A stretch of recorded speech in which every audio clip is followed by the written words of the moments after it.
우리가 잘 아는 북이스라엘의 아합 왕은 이스라엘 역사상 가장 악하고 불경건한 왕이었습니다. 아합 왕은 바알과 아세라를 섬기는 극악한 일을 저지릅니다. 특히 아합 왕의 부인 이세벨은 이방 여자로서 이방의 모든 잡신을 다 끌어들여서 우상 숭배를 온 이스라엘 땅에 퍼뜨렸던 사람이었습니다. 오늘 본문에 나오는 오베다는 아합의 국내 대신이었고 지금으로 말하면 대통령의 비서실장쯤 되는 권위를 가진 사람이었습니다. 비서실장 하면 장관급이 되지요. 그러나 그의 권력은 막강합니다. 대통령을 움직일 수 있는 가장 가까운 사람이 비서실장이 되는 것입니다. 언뜻 생각해보면 아합 왕의 신하이니 오바댜는 나쁜 사람일 것이다, 불경건한 사람일 것이다, 악한 사람일 것이라는 선입견을 가질 수도 있습니다만은 오늘 말씀에 보면 오바댜는 거룩한 사람이요, 진실한 사람이요, 경건한 사람이요, 믿음의 사람이었다고 말씀하고 있습니다. 오바댜는 아합 왕의 폭력적인 왕 앞에서 생명의 위협 속에서도 믿음을 지켰고 신의를 지켰고 질서를 지킨 권력인 이전의 신앙인이었다는 것을 우리는 알아야만 합니다. 오늘 우리는 오베다를 통해서 하나님께서 우리에게 주시는 귀한 메시지가 무엇인가를 우리는 살펴봐야 됩니다. 먼저 열왕기상 18장 3절에 보면 아합이 왕궁 맡은 자 오바다를 불렀으니 이 오바다는 여호와를 지극히 경외하는 자라고 말씀하는 것을 보면 오바다는 그 폭정과 악한 왕 앞에서도 여호와를 지극히 경외하는 자라는 말씀인 것입니다. 여기서 경외하다는 단어는 떨다, 두려워하다 그런 뜻이 있습니다. 하나님 경외 신앙은 성도가 가져야 될 가장 근본적인 자세인 것입니다. 성도는 누구보다도 무엇보다도 하나님을 두려워할 줄 알아야만 됩니다. 경외한다는 것은 공포가 아닙니다. 무서움도 아닙니다. 경외한다는 것은 삼가 조심스러운 것이고 삼가 존경한다는 뜻이고 삼가 하나님을 우러러 경배한다는 뜻을 가지고 있는 것입니다. 우리는 하나님을 두려워할 때 우리의 말을 삼가할 수 있고 생각을 바로 할 수 있고 우리의 행동을 절제하면서 살아갈 수 있게 되는 겁니다.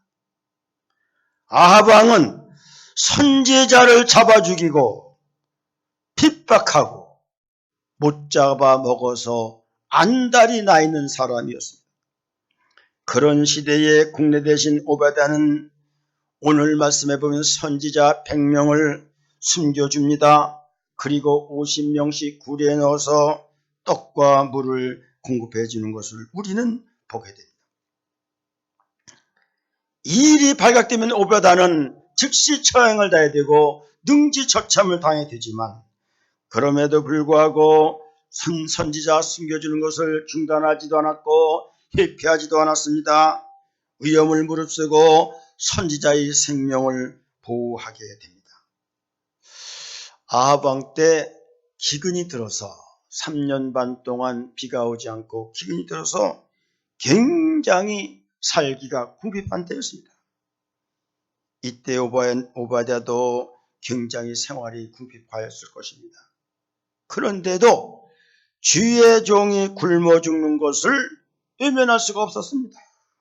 왜?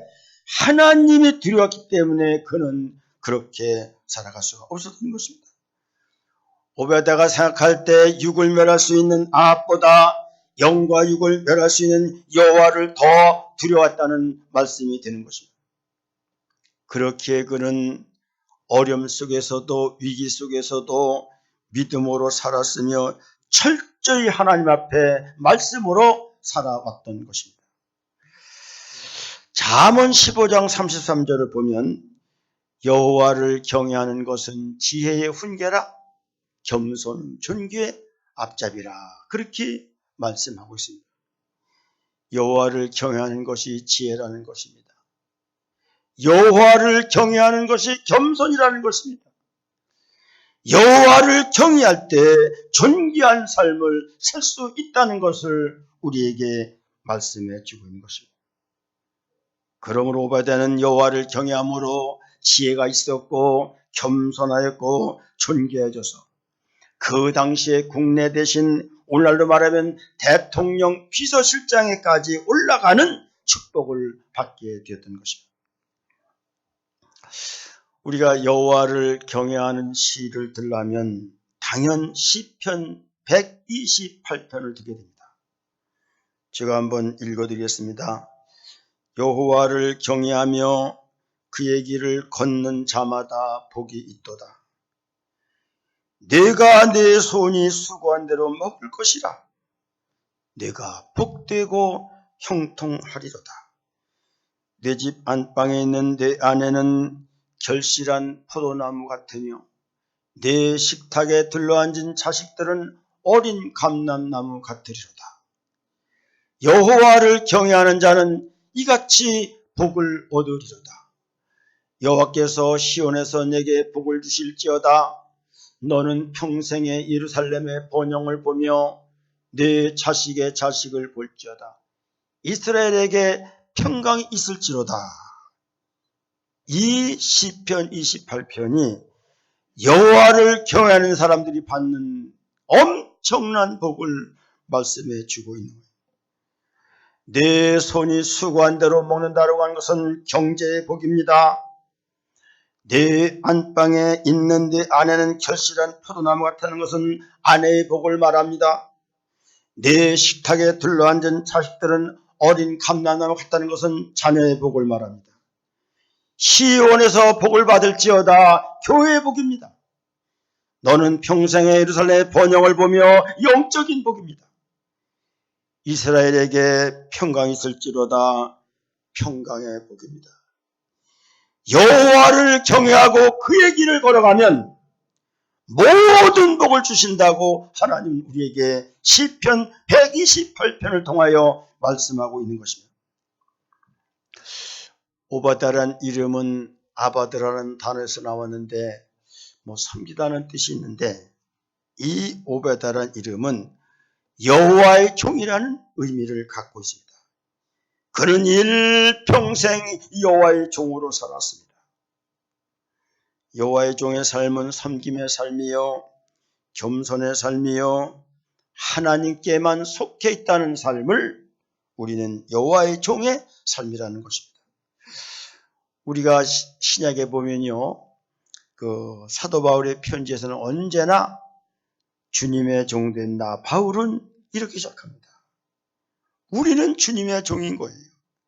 주님의 종은 주님만 섬기는 사람입니다. 주님의 종은 주님의 뜻만 찾아가는 사람이 주님의 종이라는 것입니다. 아마 여러분들 김지미 배우를 모르는 사람이 없을 것입니다. 700편의 영화에 출연한 사람이고요. 영화인 협회의 이사장을 지냈고요. 그는 아름답기가 동양에서 최고라고 해서 나보다 더 아름다운 여자가 나오면 자살하겠다. 그런 이야기까지 한 말이 들려왔습니다. 이 김지미 배우가 18살 때 홍성기 감독과 결혼했습니다. 그 다음에 이혼하고 당대 최고의 미남이라고 하는 최무룡과 살았고 최무룡 이후에는 나훈아와도 결혼해서 엄청 연하의 남자와도 살았고 그 이후에는 당대 학적으로 최고의 권위를 가지고 있는 이종구 박사와도 살았던 어떻게 남편을 5명씩 갈아가면서 최고의 지성인과 최고의 미남과 최고의 가수와 최고의 인기 감독과 살았던 김지미 배우. 그의 일생에 고백하는 것을 보면 살아보니까 별것 아니더라. 인생이 아무것도 아니라는 거예요. 내가 늙고 하나님 앞에 갈 시간이 되니까 내가 살아온 모든 것이 아무것도 아니라는 거예요. 인생이 환상과 꿈 같을지 모르지만 다 지나보면 별거 아니라는 거예요. 마지막 노반 후대에 고백한 것이 내가 기껏해야 손주 보고 지나는 것이 마지막 기쁨이다. 그렇게 고백을 했다는 겁니다. 여러분, 우리는 솔로몬 왕의 고백을 잘 알고 있을 것입니다. 세상의 솔로몬 왕같이 이 세상의 모든 권세와 존귀와 영광을 누린 사람이 없을 것입니다. 그의 마지막 고백은 헛되고 헛되니 모든 것이 헛되도다. 그렇게 고백하면서 솔로몬이 쓴 전도서 12장 13절 마지막 절은 이렇게 말합니다. 일의 결국을 다 들어보니 하나님을 경외하고 그의 명령을 지킬지어다. 이것이 모든 사람의 본분이라고 그는 인생의 마지막 결론을 내리게 됩니다. 인간이 누릴 수 있는 지혜요, 지식도 있고 물질도 있고 권력도 있고 명예도 있고 다 부귀영화도 다 누려봐도 헛되고 헛되니 모든 것이 헛되도다. 그것이 인생의 고백인 것입니다. 일의 모든 결말을 종합해보니 하나님을 경외하고 하나님 말씀을 지키는 것보다 더 큰 기쁨과 축복이 없고 그것이 인생의 본분이라고 인생의 결론을 내리고 있습니다. 사랑하는 성도 여러분이요, 인생의 기쁨과 축복이 어디 있습니까? 우리가 하나님 나라 갈 때 기쁨과 하나님의 은총 속에서 하나님 나라 가는 것이 무엇이 있습니까? 하나님을 잘 경외하고 그 명령을 지키기만 하면 건강의 복이 옵니다. 평강의 복을 누립니다. 기쁨의 복을 얻을 수가 있습니다. 물질의 복이 와요. 자녀의 복도 오는 법입니다. 영생의 복이 온다는 사실을 우리는 잘 알아야만 합니다. 열왕기상 18장 12절에 보면 당신의 종은 어려서부터 여호와를 경외하는지라. 다시 말하면 오바댜는 나는 어려서부터 여호와를 경외했다. 그렇게 고백을 하고 있습니다. 여러분, 우리의 신앙이 무엇이 중요하냐? 0살부터 3살까지가 가장 중요하다는 것입니다. 0살부터 3살까지 중요성을 역설하면서 교육학자들은 이때에 이미 노벨상이 결정된다고 이렇게 말을 하고 있습니다. 그 다음에 중요한 것이 4세부터 7세까지고요. 그 다음에 8세부터 13세까지고요. 13세가 넘으면 중학교를 들어가면 이제는 부모의 말도 잘 느끼지 않고 지 맘대로 살아가고 학습 효과가 떨어지고 없다는 거예요. 어린 자식이 뭘 아느냐고 야단치지 않고 교육시키지 않는다고요? 그렇지 않습니다. 다 듣는 법이고 다 알아차리는 거예요. 그래서 교육하고 가르치고 훈계하고 말을 듣지 않으면 회초리를 대고 분별력을 키워주고 그래야만 그 사람은 나중에 나이 들어서도 하나님을 버리지 않고 하나님을 섬기고 부모를 섬기고 올바른 믿음의 삶을 살아간다 했던 오베다가 이 위기와 이 위험 속에서도 신앙을 지키고 또는 국내 대신으로서 잘 아방을 보좌할 수 있었던 것은 어려서부터 나는 여호와를 경외했다고 고백하는 그 대목에서 우리는 그분의 신앙과 인격을 찾아야만 된다는 것입니다.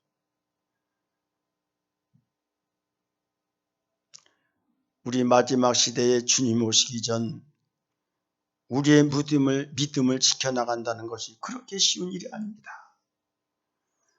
조그마한 어려움 속의 믿음을 다 떠납니다. 요즘 자녀들이요, 교회 제대로 잘 다니나 한번 생각해 보세요. 깊이 생각해야 됩니다. 다 예수님을 떠나고 있습니다.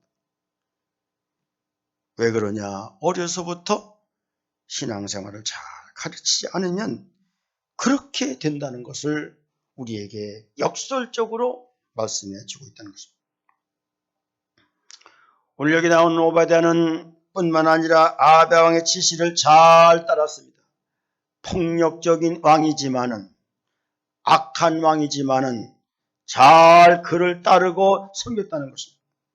그러므로 열왕기상 18장 6절 말씀하시기를 두 사람이 두루 다닐 땅을 나누어 아합은 홀로 이 길로 가고 오바댜는 홀로 저 길로 가니라 말씀하였습니다. 오바댜의 삶은 신앙과 삶이 동떨어지지 않았다는 것입니다. 신앙이 삶이고 삶이 신앙이었습니다. 우리 그리스도인들은 어떤 면에서 두 마리의 토끼를 다 붙들어야 되는 것입니다. 신앙생활로는 교회를 잘 섬겨야만 됩니다. 그리고 사회생활로서는 가정생활과 직장생활을 잘 소금과 빛의 역할을 감당해야 되는 겁니다. 오바댜는 하나님을 잘 경외하는 믿음의 사람이었고, 한편으로는 아합의 국내 대신으로서 충성스러운 사람이었습니다. 아합은 하나님을 섬기면 잡아주기는 악한 자였습니다. 그 희화에서 일하는 것 자체가 힘든 일이었습니다.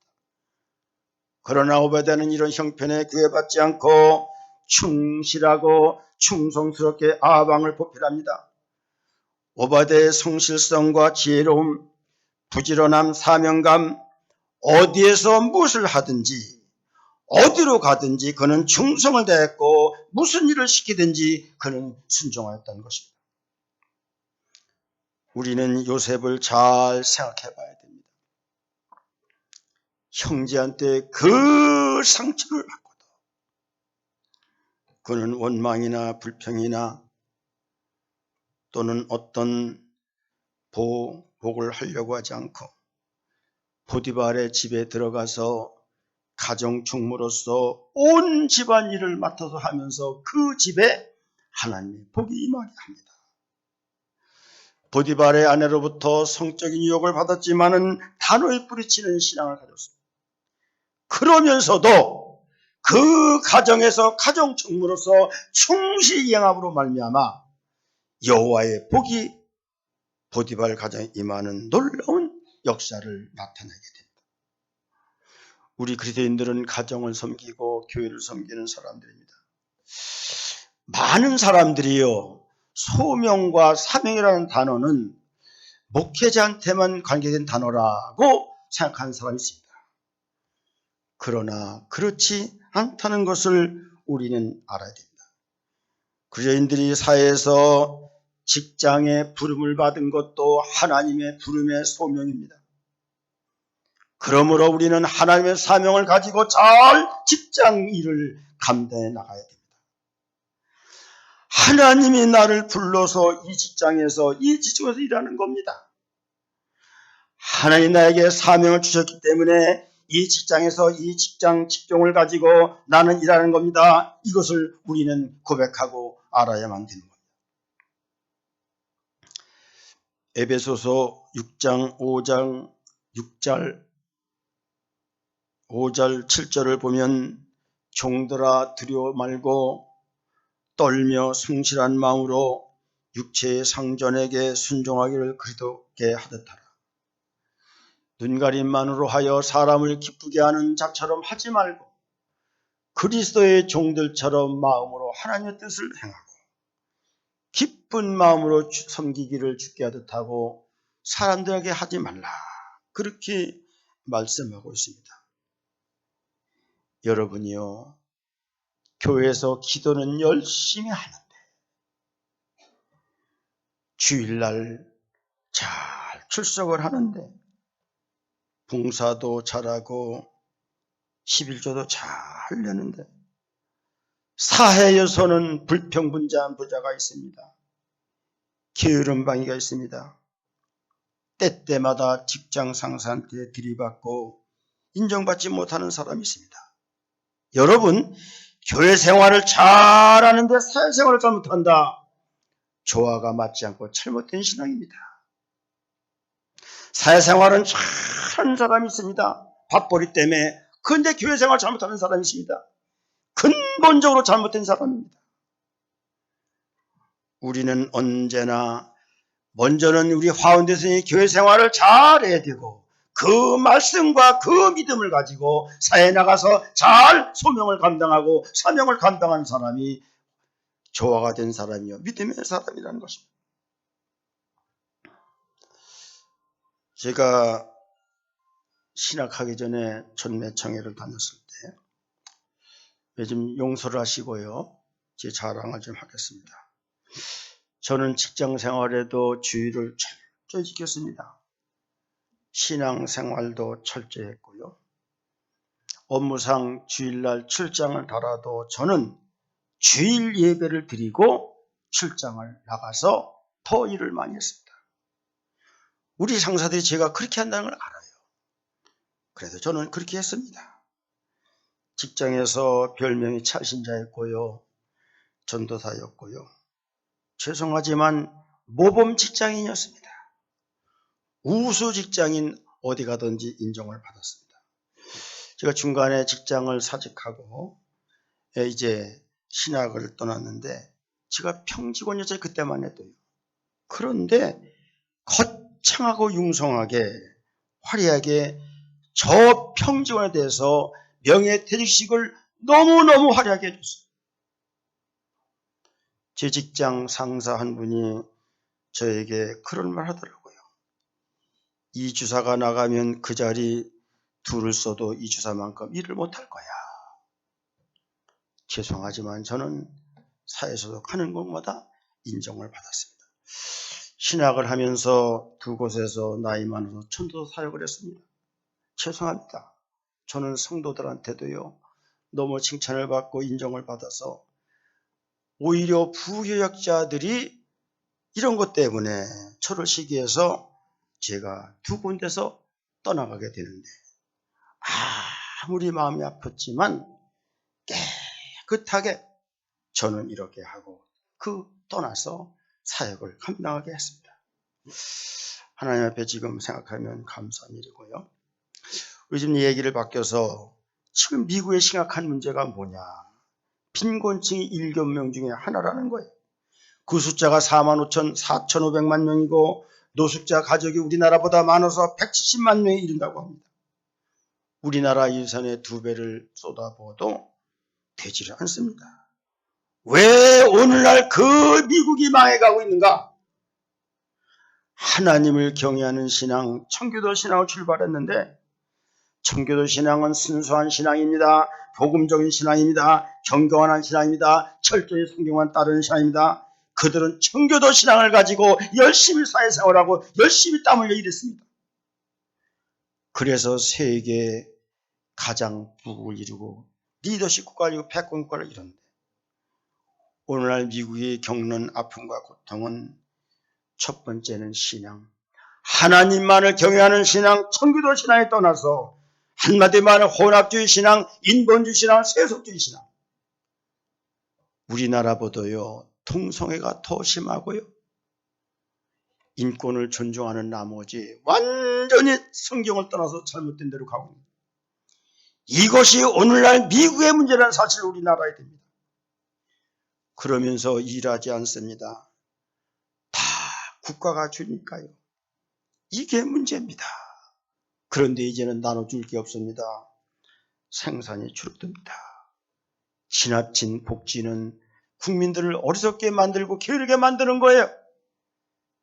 자본주의를 통해서 모든 사람의 역량을 살려주고 제도를 통해서 잘 나눠주는 것이 그것이 잘하는 거예요. 여러분, 이념 갖고 따지지 마세요. 사회주의 나라 망하는 겁니다. 이걸 우리는 잘 알아야 되는 거예요. 우리 기독교인들은 오바댜의 신앙을 통해서 두 가지를 배워야만 합니다.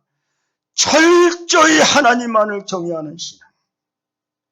그 철저한 신앙을 가지고 나의 맡겨진 가정에서, 나에게 주어진 직장에서 땀 흘려 일하는 신앙. 그런 신앙이 온전한 신앙인 것입니다. 마지막으로 오바댜는 선지자 100명을 굴에 숨겨서 보여줍니다.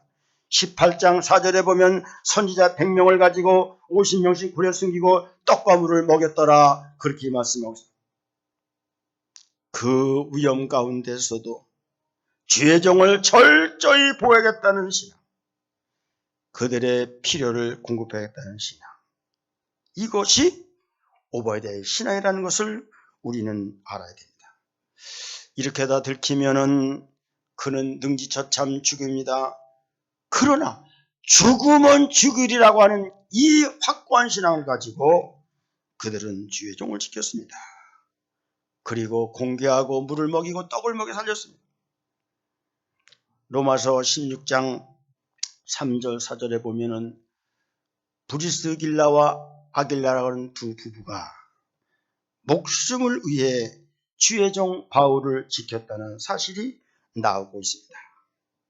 갈라디아서 4장 14절 15절 보면은 사도 바울을 갈라디아 교회는 천사와 같이 영접했고 예수님같이 영접했고 자기들의 눈을 빼앗아 주리 만큼 사랑했다고 말씀하고 있습니다.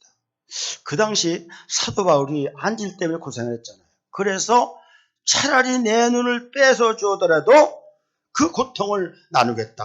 그런 주의 종의 사랑이 갈라디아 교인에 있었다는 것을 말씀해 주고 있다는 것입니다. 사랑하는 성도 여러분, 하나님이 기뻐하는 신앙이 뭔지 아십니까? 하나님 축복하는 신앙이 뭔지 아십니까? 먼저는 목회자는 교회를 잘 사랑하고 교인을 돌보고 희생까지 하면서 교회를 사랑하고 교회를 돌봐야 됩니다. 반면에 교인들은 목회자를 순종하고 목사를 존경하고 물질까지라도 봉양할 수 있는 믿음이 있을 때 여기에 축복이 있는 거예요. 여기에 하나님의 놀라운 역사가 있는 거예요. 성경 모든 것에 이것을 말씀하고 있습니다. 이거를 빨리 깨닫고 하는 사람에게는 하나님의 복이 오는 거예요. 마태복음 10장 40절 41절 말씀 보면 너희를 영접하는 자는 나를 영접하는 것이요 나를 영접하는 자는 나를 보내신 이를 영접하는 것이니라. 선자의 이름으로 선자를 영접하는 자는 선자의 상을 받을 것이요 의인의 이름으로 의인을 영접하는 자는 의인의 상을 받을 것이요 또 누구든지 제자의 이름으로 이 작은 자 하나 중에 냉수 한 그릇이라도 주는 자에게는 내가 진실로 너에게 이르노니 그 사람이 결탄코 상을 잃지 않을 것이라고 말씀하고 있습니다. 자, 선지자들을 영접하고 잘 순종하는 겁니다. 냉수 한 그릇만 대접해도 그 상을 결탄코 잃지 않는다고 말씀하시는 이 하나의 말씀을 그대로 우리는 받아야 되는 거예요. 그래서 우리 사랑하는 성도들이 제가 설교하는 제 목사님을 우리 교인들을 잘 사랑하도록 기도해 주시고 여러분들을 돌보도록 최선을 다할 것이고 가능하면 희생까지를 해서 여러분을 사랑하고 여러분들은 부족하지만요 저를 위해서 기도해 주시고 마음에 안 들어 순종해 주시고 또 잘 이렇게 맡은 일을 감당할 때 주의 복이 임한다는 오바댜가 얻은 축복은 절대 그냥 되는 게 아닙니다. 이 세상의 모든 것들은 그냥 나타나는 게 아닙니다. 하나님 여호와를 사랑하고 그 말씀을 가지고 잘 우리가 땀 흘려 일하고 순종하고 성경 말씀대로 살 때 하나님이 도우시고 축복하신다는 이 믿음을 갖고 나갈 수 있는 저와 여러분들 되시기를 주님의 이름으로 축복을 드립니다.